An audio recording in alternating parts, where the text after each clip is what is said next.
Edinburgh in December has a peculiar charm, one that blends festivity with an undercurrent of something older, something shadowed. My little antiquarian shop on Victoria Street, the Gilded Past, had seen its share of peculiarities over the years.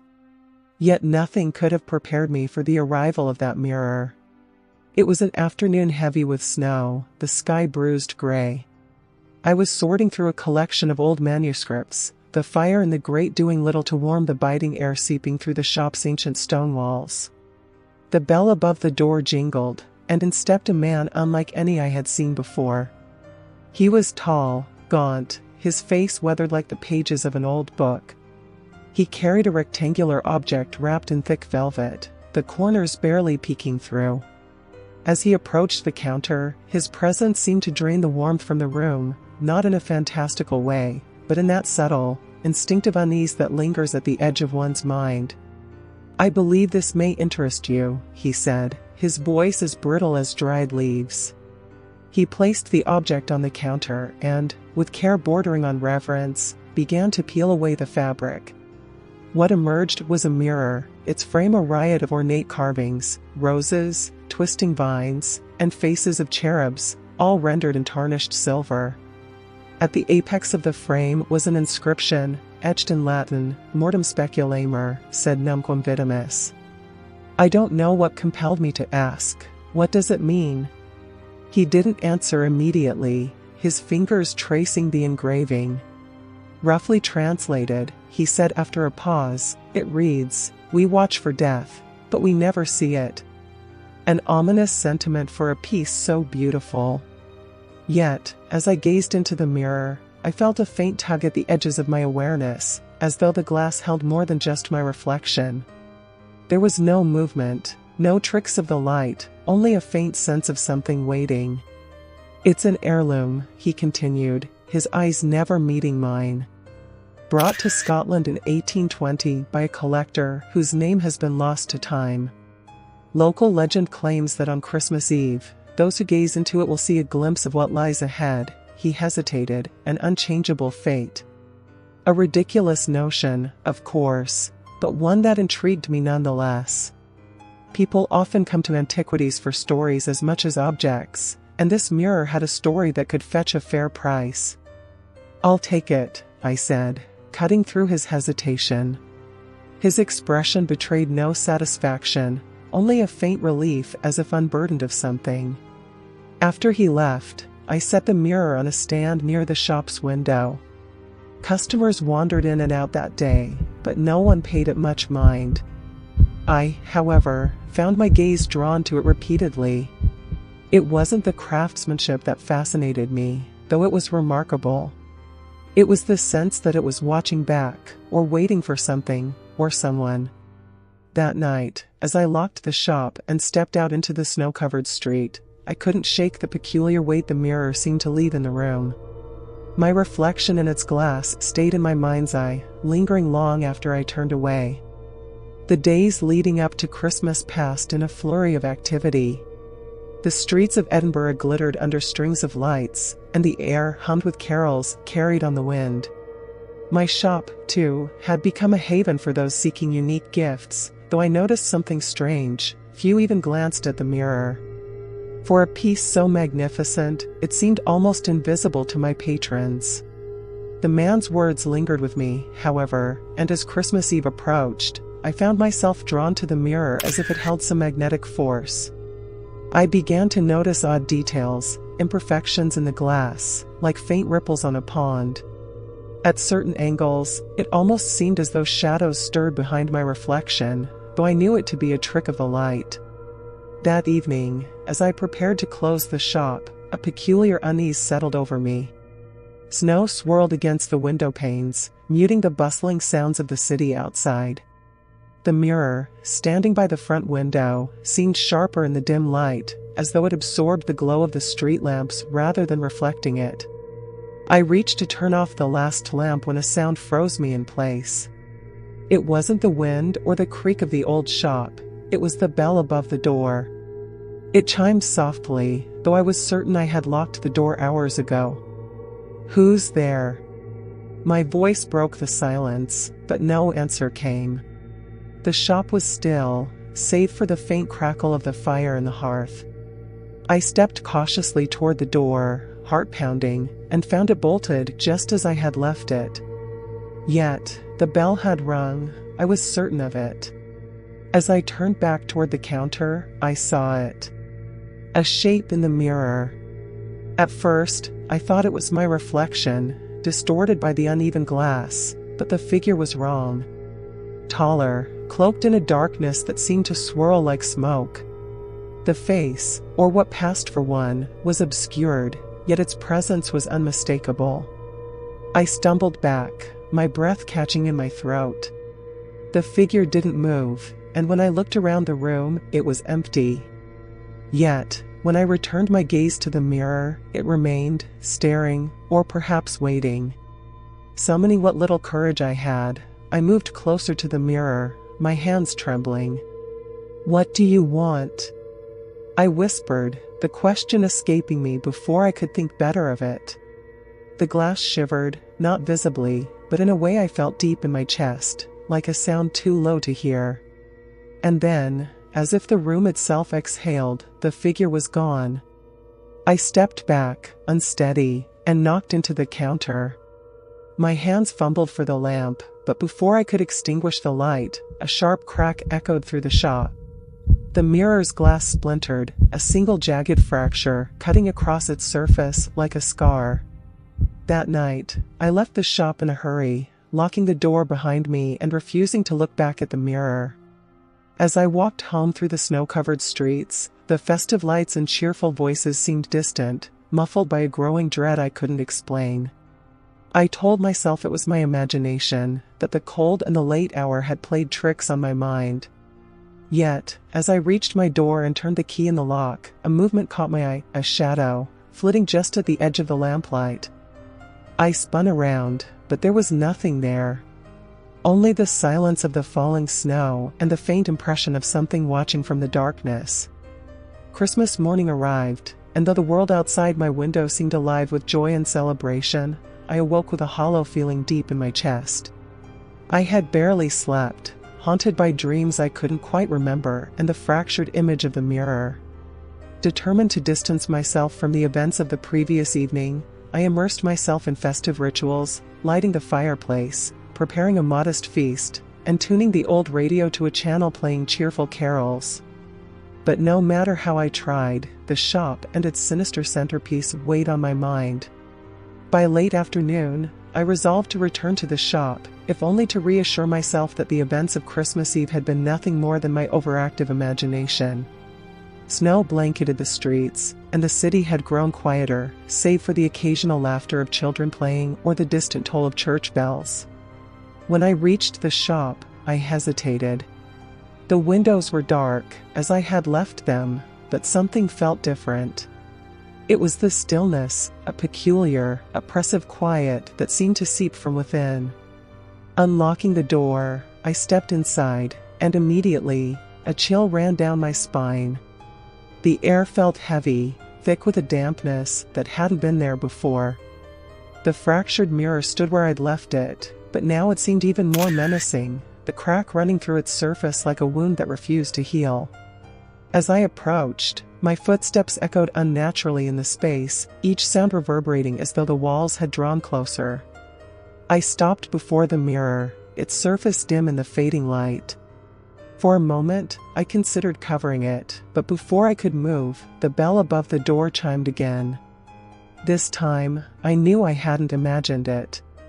I turned sharply, my heart racing, but the door was shut and bolted. The bell swayed gently, as if someone had passed beneath it, and the air around me shifted, cold and charged, like the moment before a storm. "Who's there?" I demanded, my voice trembling. The silence that followed was almost tangible, pressing against my ears like a physical weight. And then, from somewhere deeper within the shop, I heard it, a faint rustling, as if fabric dragged across the floor. My breath caught as I strained to listen, every instinct urging me to leave. But my feet refused to move, rooted to the spot by a dreadful curiosity. The sound grew louder, closer, until it seemed to emanate from the very walls. I turned back to the mirror, and my stomach lurched. The shadow was there again, not a reflection, but something within the glass. This time, it was clearer, its shape more defined, its presence undeniable. The darkness seemed to pulse, spreading like ink in water, and with it came a low, resonant hum that vibrated in my chest. I stumbled back, nearly tripping over the edge of the counter, as the shadow extended a long, indistinct arm toward the crack in the glass.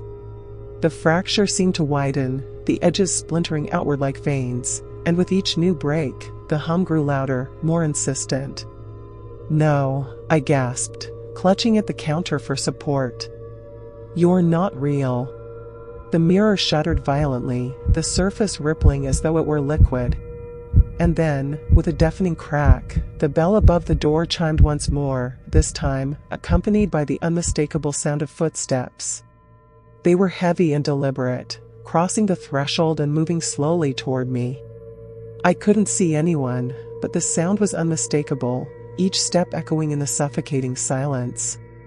Panic surged through me as I backed toward the door, fumbling for the keys in my pocket. But before I could reach it, the footsteps stopped, and the shadow in the mirror turned. It didn't face me, it couldn't, not truly, but I felt its gaze all the same, a searing weight that bore down on me with an intensity that stole the breath from my lungs. The room seemed to tilt, the walls closing in, and in the glass, I saw something I could not comprehend. It wasn't death, not as I had feared, but a void, vast and endless, filled with a terrible, unknowable hunger. I screamed and threw the nearest object, a heavy candlestick, at the mirror. The glass shattered with an ear-splitting crash, and for a moment, everything went still. The shadow was gone, the air silent once more. But as I stood there, trembling amidst the shards, I realized my mistake. The shadow hadn't vanished, it had escaped. And somewhere, deep in the distance, I heard the faint, unmistakable toll of a bell. I did not return home that night. I could not. Instead, I walked aimlessly through the snowy streets of Edinburgh, desperate to escape the suffocating dread that clung to me like a second skin. Yet, no matter where I went, the city seemed different, as though the shadow I had released now lingered in the very air around me. The faint toll of the bell seemed to follow me, distant at first, then growing louder as the night deepened. I told myself it was nothing more than the churches marking the passing hours, but the rhythm was irregular, unsettling, as though the sound were calling to me alone. I found myself drawn toward the Royal Mile, the heart of the old city, where centuries of history lay buried beneath cobblestones and shadows. The street was eerily quiet, the usual holiday revelry absent. Instead, the snow-covered alleys seemed to lean inward, cloaked in darkness. And then I saw her. At first, she appeared as little more than a figure at the edge of my vision, standing motionless beneath the dim glow of a street lamp. Her form was indistinct, shrouded in a cloak of deep green that blended with the shadows. But as I drew closer, I realized she was watching me. Her face, though partially hidden by the hood, was pale, too pale, and her eyes shone with a strange, glassy intensity that made my stomach churn. "You're looking for it, aren't you?" she said, her voice soft, but cutting through the stillness like a blade. I stopped dead in my tracks. "Looking for what?" She tilted her head, a faint, humorless smile playing at her lips. "The thing you let out." My heart thundered in my chest. "Who are you?" "A warning," she replied cryptically, stepping forward. Her movements were smooth, almost unnatural, as though she glided rather than walked. "It's not finished with you, you know. The bell, it's a summons. And the mirror was only the beginning." Her words sent a chill through me, though I tried to keep my voice steady. "What do you mean? What is it?" "You think breaking the glass was the end of it?" she asked, her tone almost pitying. "No. You've merely torn the veil. Now, it can move freely. I wanted to demand answers, but before I could speak again, she raised a hand to silence me. Her gaze shifted, and for the first time, I noticed the faint sound of footsteps echoing behind me. I spun around, but the street was empty, the snow undisturbed. "It's coming," she whispered, and when I turned back to her, she was gone. Panic set in, and I began to run. The bell's toll grew louder, reverberating through the alleys and bouncing off the ancient stone walls. The air felt heavier with every step, each breath becoming more labored. I turned a corner and found myself in an unfamiliar courtyard, surrounded by towering buildings that seemed to blot out the moonlight. In the center stood a statue of a cloaked figure, its outstretched hand holding what appeared to be a bell. The sight of it filled me with an inexplicable dread, and I stumbled backward, tripping over a low stone ledge. As I scrambled to my feet, the air around me shifted again. A shadow moved across the courtyard, not mine, but something larger, darker, and utterly devoid of form. It glided toward me, silent and deliberate, and as it neared, I felt an overwhelming pressure, as though the weight of centuries bore down upon me. I tried to scream, but the sound caught in my throat. The shadow loomed closer, its presence suffocating, and then it stopped just short of where I stood. In the silence that followed, the bell tolled once more, louder this time, deafening. The shadow extended a tendril-like arm, and for a brief, horrifying moment, I thought it would touch me. Instead, it pointed. I followed its gesture, my eyes landing on the faint outline of a doorway carved into the stone wall behind the statue. The door was half open, revealing a staircase that descended into darkness. "No," I muttered, shaking my head. "I won't go down there." The shadow did not move, but the tolling of the bell grew more insistent, reverberating in my very bones. And then, as if summoned by the sound, the door creaked open wider, beckoning me. I hesitated, torn between the instinct to flee and the dreadful pull of the unknown. But deep down, I knew there was no escape. Whatever I had unleashed would not stop until I faced it. With trembling hands, I stepped toward the door, the shadow trailing silently behind me. The door groaned as I pushed it open fully, revealing the narrow staircase spiraling downward. The air that escaped was damp and fetid, carrying the scent of old stone and something else, something acrid, metallic, and faintly sweet. It was as though time itself had rotted within those walls.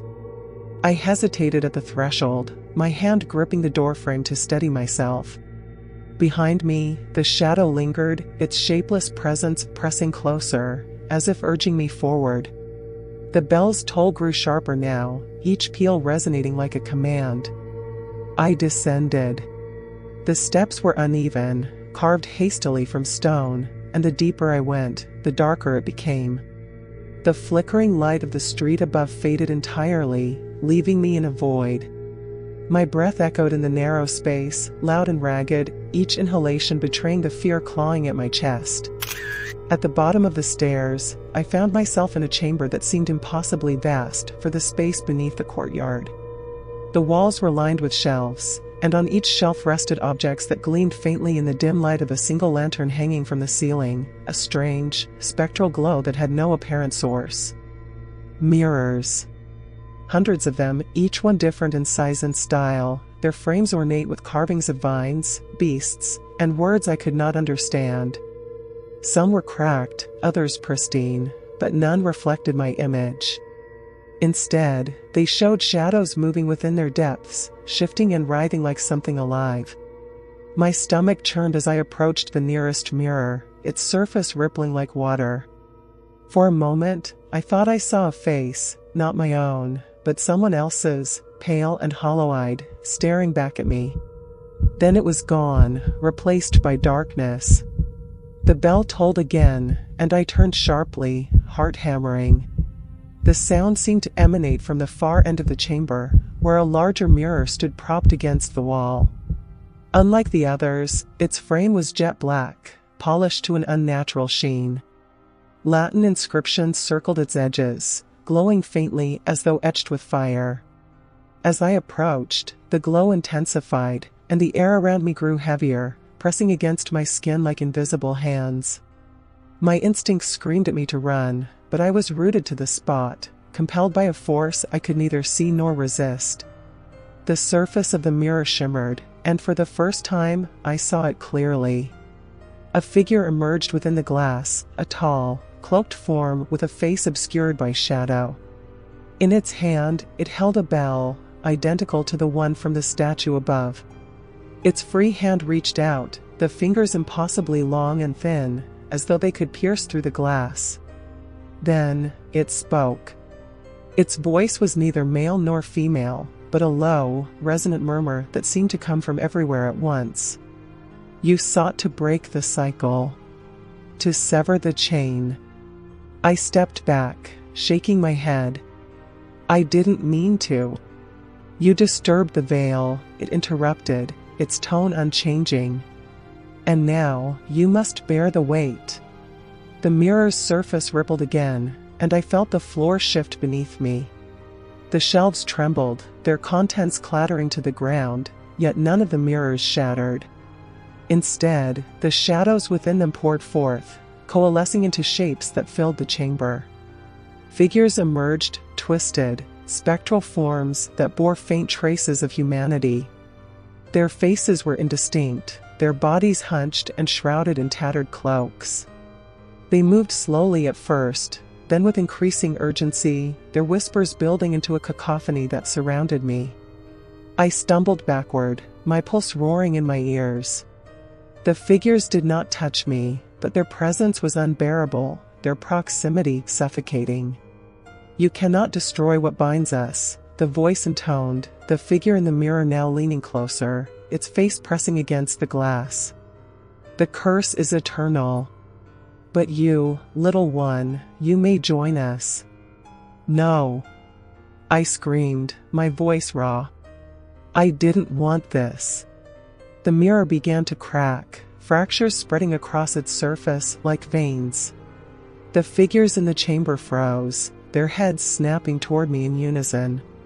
The lantern above flickered violently, casting wild shadows across the walls. Suddenly, a memory surfaced, my grandmother's voice, years ago, warning me never to meddle with things I didn't understand. Her words echoed now, cruelly ironic. Desperation took hold. I grabbed the lantern, tearing it from its hook, and hurled it at the black-framed mirror. The glass exploded outward in a shower of shards, the force knocking me off my feet. The chamber filled with a deafening roar as the figures dissolved into the air, their forms unraveling like smoke. The light from the broken mirror intensified, blinding me, and the toll of the bell reached a crescendo before stopping abruptly. When I opened my eyes, the chamber was empty. When I awoke, the cold was searing. My hands pressed against the rough stone of the chamber floor, but the vast space from before had vanished. I was back in the courtyard above, the first light of dawn creeping over the snow-dusted buildings. The church bell stood silent. I staggered to my feet, gasping for air, the memory of the mirror's destruction still burning in my mind. The shards, where were they? I looked around frantically, but there was no sign of broken glass, no evidence of the chamber below. Only the pale statue of the cloaked figure loomed above me, the bell clutched in its frozen grasp. For a fleeting moment, I thought I had escaped. But then I heard it, a faint chiming sound, so soft I could have mistaken it for the wind. The bell. It wasn't ringing from the church spire or from the statue. It was coming from somewhere deep within me, resonating in my chest like a second heartbeat. I staggered backward, my legs weak beneath me. The world around me seemed unreal, too sharp, too vivid. Every shadow cast by the rising sun felt alive, every sound in the still air whispered of unseen watchers. I stumbled toward the street, seeking the safety of the crowds, of normalcy, but the city had taken on a sinister stillness. When I reached my apartment, I slammed the door behind me, locking it twice for good measure. The warmth of the radiator felt suffocating now, the air heavy with the scent of pine from the Christmas wreath I had hung weeks ago. I collapsed onto the couch, my body trembling, and pressed my hands to my ears, desperate to block out the sound of the bell. It didn't stop. It grew louder, and with it came the whispers. They were faint at first, like the rustling of leaves, but they soon became distinct voices, dozens of them, overlapping, arguing, calling my name. "You can't escape. Join us. It's Christmas, after all." The voices carried a cruel mockery, their tone light and sing-song, as if they found delight in my terror. I squeezed my eyes shut, trying to block them out, but the moment I did, the darkness behind my eyelids filled with movement, faces, pale and hollow-eyed, the same ones I had seen in the mirrors. I bolted upright, gasping for air, and ran to the nearest mirror. My reflection stared back, gaunt and pale, my eyes wide with terror. But behind me, in the glass, the room was no longer my apartment. It was the chamber beneath the church, its walls lined with mirrors, all reflecting my trembling form. "No!" I screamed, turning away. The bell tolled again, this time louder, reverberating through the apartment. I clutched my head, trying to think. There had to be a way to stop this, a way to undo what I had unleashed. Then I saw it. The small, silver bell from the church, a harmless trinket I had taken as a souvenir days ago, sat on the mantel above the fireplace, gleaming in the dim light. How had I not noticed it before? My breath caught in my throat as I reached for it, my fingers trembling. As soon as I touched it, the whispers ceased. For a moment, there was silence, heavy and oppressive. The bell was ice-cold in my hand, its surface smooth and unmarked. But then, a single word echoed in my mind, ring. The urge was irresistible.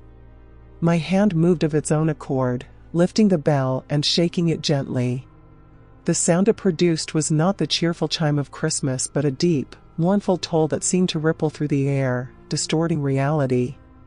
The shadows in the room deepened, pooling in the corners and stretching toward me. The mirrors on the walls began to ripple like water, their surfaces darkening until they reflected nothing at all. And then they came. Figures emerged from the mirrors, their bodies hunched and shrouded in black, their faces hidden beneath hoods. They moved slowly, deliberately, their presence suffocating. I stumbled backward, clutching the bell, but the figures paid no attention to me. Instead, they gathered around the Christmas tree in the center of the room, their skeletal hands reaching out to touch the ornaments, the lights, the gifts beneath it. One of them turned its head toward me, and though I could not see its face, I felt its gaze pierce me. "Why do you fear us?" it whispered, its voice like the rustling of dead leaves. "It is Christmas." I opened my mouth to scream, but no sound came out. The bell slipped from my grasp, falling to the floor with a dull clang. When I woke again, the room was empty. The tree stood untouched, the mirrors reflected nothing out of the ordinary, and the bell was gone. I thought it was over until I noticed the note on the mantel, written in a hand I didn't recognize. "You rang the bell. We will always hear you." The city outside was alive with Christmas cheer, but I knew it wasn't meant for me. I had called them, the ones who linger between this world and the next, and they had answered. And every Christmas, they would come again.